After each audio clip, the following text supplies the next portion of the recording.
నిన్న పొదిలి గ్రామంలో రైతన్నకి అండగా జగనన్న పోరాటంలో రైతుల కోసం అండగా ఉండటం కోసం జగన్మోహన్ గారు వచ్చినప్పుడు ప్రకాశం జిల్లా నుంచి నలుమూలల వచ్చిన ప్రజలందరూ కూడా జగనన్న మీద ప్రేమతో ఈ రాష్ట్రంలో జగన్మోహన్ గారు చేసిన మంచి పనులు గుర్తు చేసుకుంటూ మా నాయకుడికి అండగా ఉండాలని చెప్పేసి సుమారుగా 50,000 మంది 60,000 మంది జనాలు జగన్తో పాటు నడిచి ఆ టొబాకో బోర్డు వేలం కేంద్రానికి వచ్చేసినప్పుడు పొదిలి మొత్తం జనసముద్రంగా మారి ఒక సునామీగా తయారైంది. దీన్ని ఓర్వలేక కావాలని కుటిల రాజకీయాలు చేస్తూ ఈ ప్రోగ్రాన్ని ఏ విధంగానే డైవర్ట్ చేయాలని చెప్పేసి మేము ముందస్తు అనుమతులు తీసుకొని జగన్మోహన్ గారి ప్రోగ్రాము ఫస్ట్ 28 చేయాల్సి ఉండగా వర్షాభావం ఇబ్బంది వల్ల ఆ ప్రోగ్రాం పోస్ట్ పోన్ అయింది.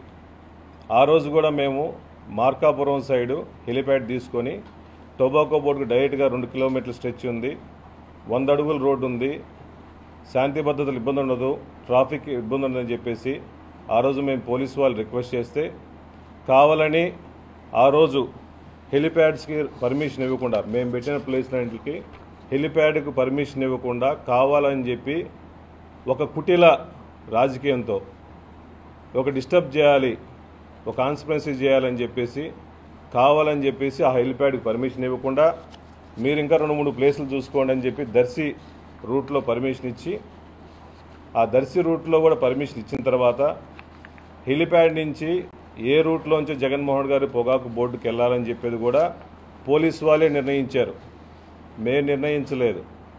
పోలీసు వాళ్ళు శాంతి భద్రతలన్నీ చూసుకొని వాళ్ళు నిర్ణయించిన రోడ్లో మేము పోయాం, కానీ మేము కొత్త డైవర్షన్ చేసుకోలేదు. కానీ పోలీసు వాళ్ళందరూ మీరు నిర్ణయించిన ప్లేస్లో మేము వెళ్తున్నప్పుడు మీరు కావాలని చెప్పేసి టీడీపీ వాళ్ళందరినీ అక్కడ నిరసనగా పెట్టించి ప్లకార్డులు పెట్టించేసి బ్లాక్ బెలూన్స్ పెట్టించేసి మా నాయకుడిని ఇబ్బంది చేసే విధంగా మీరు పోలీస్ ఫోర్స్ పెట్టి జగన్మోహన్ గారికి సెక్యూరిటీ ఇవ్వకుండా వాళ్ళ టీడీపీ కార్యకర్తలని టీడీపీ మహిళల్ని కాపాడుకోవడం కోసం మీరు సెక్యూరిటీ పెట్టించినట్టున్నారు. మీరు ఆ విజువల్స్ చూస్తుంటే మీకు తెలిసిపోద్ది. జగన్ సార్కి సెక్యూరిటీ ఇవ్వకుండా ఒక 40 మంది 30 మంది మహిళల కోసం అంతమంది పోలీసులను పెట్టి వాళ్ళని కాపాడే ప్రయత్నం ఇస్తున్నారు. పర్మిషన్లు మాకున్నాయి, వాళ్ళకి ఎటువంటి పర్మిషన్ లేకుండా వాళ్ళని ఆ రోడ్డు మీద నిలబడాల్సిన అవసరం ఏముంది?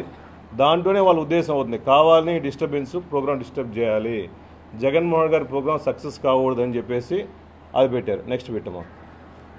దాని తర్వాత అక్కడ జగన్మోహన్ గారు వచ్చినప్పుడు వాళ్ళు నల్ల బెలూన్స్ ప్లకార్డ్స్ పట్టుకొని వాళ్ళు పోలీసులు అడ్డుకున్నా కూడా అదిగోండి అక్కడ వైట్ షర్ట్ వేసుకున్న వ్యక్తి ఏదో తిన్నాళ్ళకి వచ్చినట్టు చూసినట్టు ఆ బెలూన్స్ పోలీసు వాళ్ళ దగ్గర కూడా లాక్కొని జగన్మోహన్ గారి మీద వేయాలి, జగన్మోహన్ గారిని క్యాన్వాయ్ మీద వేయాలి, జగన్మోహన్ గారిని ఇబ్బంది పెట్టాలని చెప్పేసి కావాలని నిరసన చేస్తూ బెలూన్స్ వేస్తూ ప్లకార్డులు వేస్తూ అది కనిపిస్తూ ఉంది. అది అసలు మీకు పర్మిషన్ లేకపోతే మీరు అక్కడ ఎందుకు రావాల్సిన అవసరం ఉంది?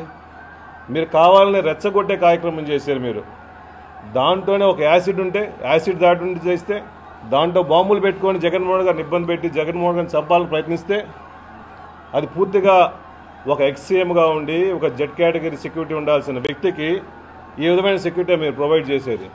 జగన్మోహన్ గారు నిలబడితే వాళ్ళ చేతులు కరెక్ట్గా జగన్మోహన్ గారు తగులుతాయి. ఆ కార్యకర్తల వ్యక్తులు కానీ ఆ బెలూన్స్ వేసేవాళ్ళు కానీ ఈ వ్యక్తులు పడతాయి. పోలీసులు చూస్తూ ఉన్నారు కానీ వాళ్ళని చెల్లాచెదురు చేయడం కానీ అబ్జెక్షన్ పెట్టే ప్రయత్నం ఏది చేయలే. జగన్మోహన్ గారి సెక్యూరిటీ కోసం వచ్చారా మీరు? వాళ్ళ సెక్యూరిటీ కోసం వచ్చారా? అది చాలా ఇబ్బందికరంగా ఉంది.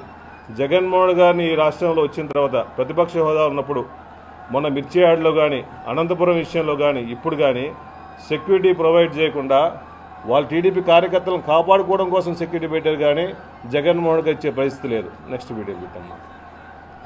దాని తర్వాత అంత చిన్న రోడ్లో వీళ్ళు వస్తే ప్రోగ్రామ్ టీడీపీ వాళ్ళు వస్తే ఆడ శాంతి భద్రతలు ఇబ్బంది పడుతుందని తెలిసి కూడా ఇన్ని సంవత్సరాలు పోలీస్ డిపార్ట్మెంట్లో ఉన్నారు, ఇంతమంది వ్యవహరిస్తున్నారు, మినిస్టర్ గారు మాట్లాడుతున్నారు, కావాలని జగన్మోహన్ గారు కక్షపూరితంగా వైసీపీలందరూ గూండాలు, వైసీపీలని సైకోలు అని చెప్పేసి మీరు చెబుతున్నారు. అమ్మ, రైతుల కోసం ఇచ్చే వ్యక్తి జగన్మోహన్ గారు రాష్ట్రంలో ముఖ్యమంత్రిగా ఉన్నప్పుడు రైతులకు అన్ని గిట్టుబాటు ధరలు ఉన్నాయి కాబట్టి, రైతును రాజు చేసిన వ్యక్తి కాబట్టి సుమారుగా 50,000 మంది జనాభా వచ్చి ఆ రోజు వస్తుంటే మీరు కావాలని డైవర్ట్ చేసుకోవడం కోసం ఆ ప్రోగ్రాం పెట్టారు. ప్లే చేయమ్మా. దాంట్లో క్లియర్గా మీరు చూస్తుంటే ఆ ప్లకార్డులు పెట్టుకున్న వాళ్ళ దగ్గర వాళ్ళు చెప్పులు, రాళ్ళు అన్నీ వాళ్ళు ఇసిరేస్తున్నారు. వాళ్ళు పోలీసుల మీద ఇసిరేశారు. వాళ్ళు చేసింది అంత అఘాయిత్యం చేసి ఈ టీవీల్లో, బోవీల్లో అందరూ పేపర్లో వైసీపీలు కావాలని చేసి చెప్తున్నారు. ఆ కానిస్టేబుల్కి దెబ్బ తగలటం నిజంగా బాధాకరమే, ఎవరు కోరుకోవట్లా. కానీ మీరు వాళ్ళని అనుమతించకుండా ఉంటే, వాళ్ళు అక్కడ ప్రోగ్రాంలో ఉండకుండా ఉంటే అసలు ఈ సమస్య వచ్చేది కాదుగా, ప్రశాంతంగా ప్రోగ్రాం జరిగిపోయేది కదా.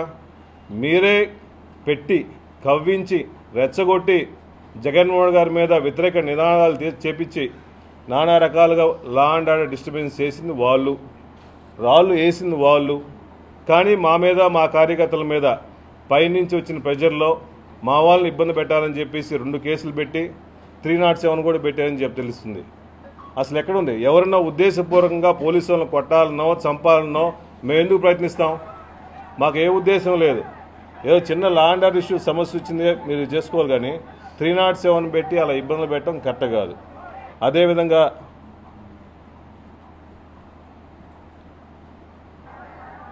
అని అన్ని చెప్పులు కానీ బిల్డింగ్ పైనుంచి చెప్పులు, ఈవెన్ డిఎస్పీ మీద చెప్పులు వేసింది కూడా టీడీపీ ఇళ్ళ దగ్గర నుంచే చెప్పులు వేసారు. ఫస్ట్ ఫ్లోర్లోంచి సెకండ్ ఫ్లోర్ నుంచి దర్శి డిఎస్పీ మీద కూడా చెప్పులు వేసింది.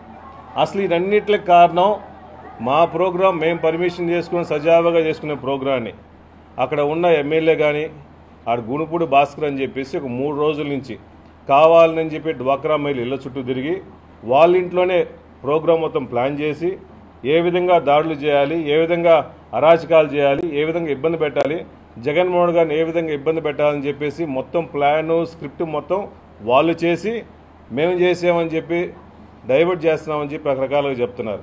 అయ్యా చంద్రబాబు నాయుడు గారు, మీకు ఇచ్చిన 5 సంవత్సరాల టైంలో 1 సంవత్సరం అయిపోయింది. మీరేమో ఈరోజు చూస్తూ ఉంటే మాది మంచి ప్రభుత్వం అని చెప్పి సుపరిపాలన తొలిగడుగని చెప్పేసి పేపర్లు శుభ్రంగా యాడ్లు వేసుకుంటున్నారు. అంతకుముందు ఒక 3 నెలల క్రితం, 4 నెలల క్రితం ఏమో ఇది మంచి ప్రభుత్వం అని చెప్పేసి చెప్తా ఉన్నాడు. మంచి ప్రభుత్వం అని చెప్పి డాంబకాలు కొట్టాల్సింది మీరు కాదు, మంచి ప్రభుత్వం అని చెప్పాల్సింది ప్రజలు. మీరు ఇచ్చిన హామీలని కరెక్ట్గా చేసి ఉంటే మంచి ప్రభుత్వం ప్రజలే అంటారు. ఇది మంచి ప్రభుత్వం కాదు కాబట్టి, ఈ ప్రభుత్వం పేద ప్రజల కోసం అండగా లేదు కాబట్టి, రైతుల కోసం అండగా లేదు కాబట్టి ఇంతమంది వేలాది మంది ప్రజలు, రైతులు, మహిళలు, బడుగు బలహీన వర్గాలందరూ ఒక మంచి ముఖ్యమంత్రిని మేము చూసుకోలేకపోయాం, చేసుకోలేకపోయామనే బాధతో ఇంతమంది జగన్మోహన్ గారికి అండగా ఉండటం కోసం వచ్చారు ఈరోజు. ఇదే మీకు నిదర్శనం. మీ సంవత్సర పరిపాలన ఎలా ఉందో అది బహిరంగంగా పిల్లుబుకిన ఉత్సాహంతో ప్రజలందరూ వచ్చాయంటే మీ ప్రభుత్వం ఎంత అధ్వానంగా ఉందో మీరు తెలుసుకోవాల్సిన అవసరం ఉంది. అదేవిధంగా ఈ రాష్ట్రంలో ఎన్నో రకాల శాంతి భద్రతలు ఇబ్బంది చేసుకోవడం కోసం ఎన్నో రకాలుగా డైవర్షన్ పాలిటిక్స్ కూడా చేస్తూ ఉన్నారు. నిన్న జరిగిన దాడుల్లో టీడీపీ వేసిన రాళ్లలో తిరుపతి రెడ్డి అనే వ్యక్తి, మార్కాపురం కాన్స్టిట్యున్సీ వ్యక్తి దెబ్బలు కూడా తగిలినాయి. రాళ్ళు వేసింది టీడీపీ వాళ్ళు, చెప్పులు వేసింది టీడీపీ వాళ్ళు, ప్రలోభ పెట్టింది టీడీపీ వాళ్ళు, రెచ్చగొట్టింది టీడీపీ వాళ్ళు. అసలు పర్మిషన్ తీసుకొని మేము ప్రోగ్రాం చేస్తేనే మా మీద కేసులు పెట్టాల్సిన అవసరం ఏముంది? ఈ ప్రజాస్వామ్యంలో నిరసన అన్నారు, నిరసన చేసుకోవడానికి టైం ఉంది, ప్లేస్ ఉంది. మా ప్రోగ్రాం ఎంతో ప్లేస్ చేసుకోవచ్చు. చంద్రబాబు నాయుడు గారు వస్తున్నారని చెప్పేసి మేము ప్లకార్డులు పెట్టుకొని నిరసన చేస్తుంటే ఒప్పుకుంటారు మీరు? శాంతి భద్రతలకు ఇబ్బంది జరుగుతాయని చెప్పేసి ఒప్పుకోరుగా. మొన్న వెనుపోటు దినోత్సవం మేము ప్రోగ్రాం చేసి ఆ రోజు మేమందరం నిరసన ర్యాలీలు చేస్తుంటే మీకు పర్మిషన్ లేవు అని చెప్పేసి ఫ్లెక్సీలు బిగేసేసి జెండాలు బిగేసి ఎన్ని చేసినప్పుడు ఒక మాజీ ముఖ్యమంత్రి జెడ్ కేటగిరీ సెక్యూరిటీ ఉన్న వ్యక్తికి ఈ విధంగా అడ్డుపడతారా మీరు?